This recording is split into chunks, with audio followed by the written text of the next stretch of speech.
Folks, would you please put your hands together for Nikki Leone? I was 19 years old, and my life, it was a disaster. My boyfriend, Brad, he just broke up with me, and he had broken my heart into itty-bitty pieces.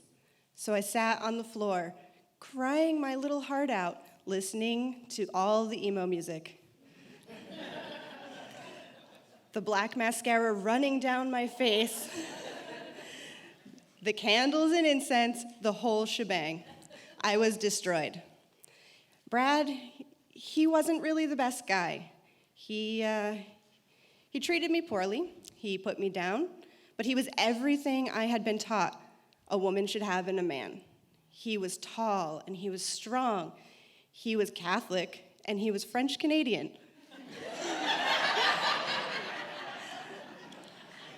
He was everything my father told me I should have, and I went with it. I didn't know that I needed better.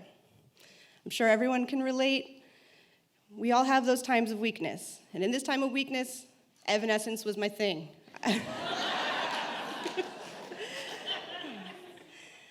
As I cried my eyes out and I really thought about life, the phone rang, and the song changed.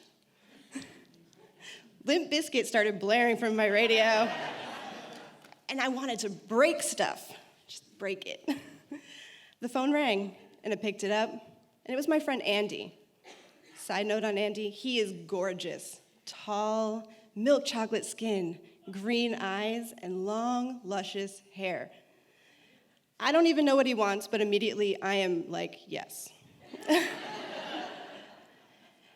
Andy asked me on a date. He says, hey, do you want to watch a basketball game at my place and, maybe grab some ice cream? He doesn't know I'm a mess. So I say yes to him. I go to his house. The basketball game is on already. Things are awesome.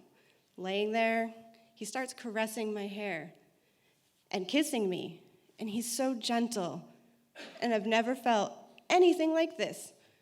With Brad, it was, hey, girl, I got a boner. Are you going to take care of that? And I would just be like, of course.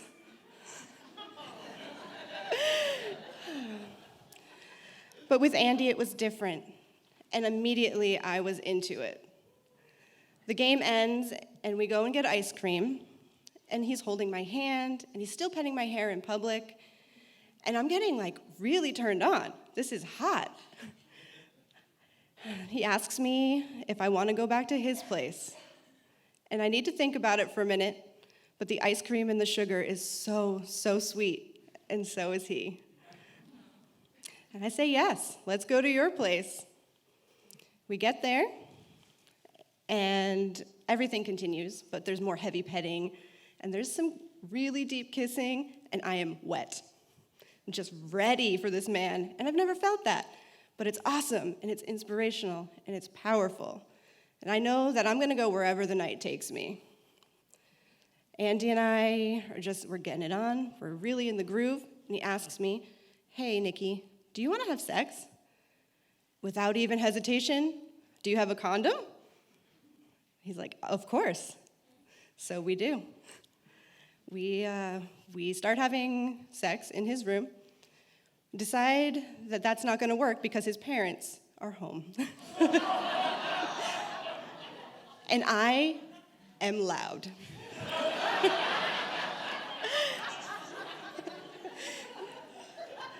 So we take it outside.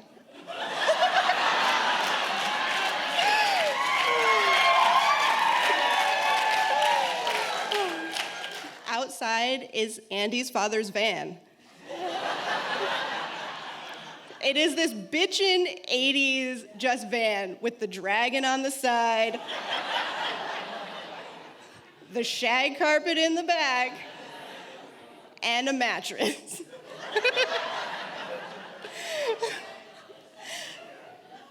What can I say? I didn't care. In that moment, Andy was all that mattered, and I was all that mattered, and I felt good. We get into the van, no hesitation. I climb on top, something else I'd never done. I'm riding him, and it's awesome. The groove is amazing.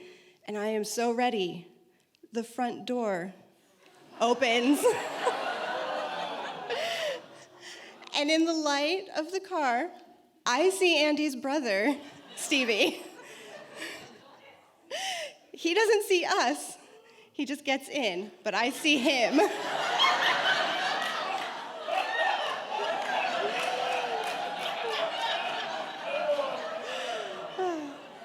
And I keep riding.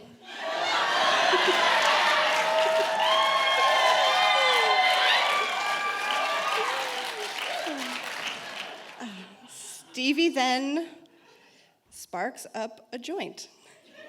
And in the light from the lighter, he sees that there is someone in the back of the van. And I'm still riding. I look at him, and he looks at me, and he says, "Who's back there? And what are you doing?" And I look him in the eye, and I'm like, "Hey, it's me, and I'm fucking your brother." And he's like, "All right, do you mind if I watch?"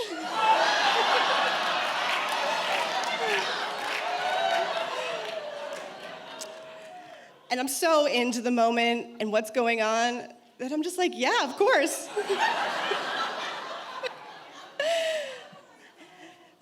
So this gorgeous man, Stevie, he looks like LL Cool J with these gorgeous soft lips, and he's so built, and I am so turned on. And he's watching as I ride his brother. And then he asks, "Hey, this is hot. Can I join in?" And I am, for the first time, like, whoa, this is a lot. But inevitably, I said yes.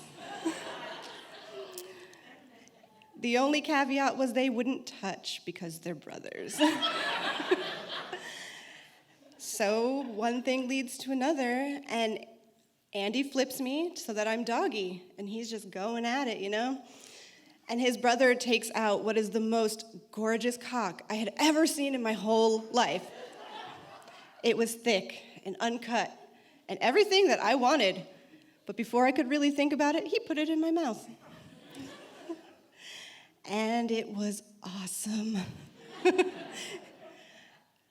Really, things didn't last long from then. I had my very first body-shaking orgasm, and the men followed suit. It didn't take very long at all. And in the afterglow, we sat together, and they asked if I wanted to smoke a joint with them, and I said, fuck yes. My first time ever for that, too. But the best part was that afterwards, they cared. They made sure I had a drink of water, and they both just sat there with me and played with my hair and made me feel so special.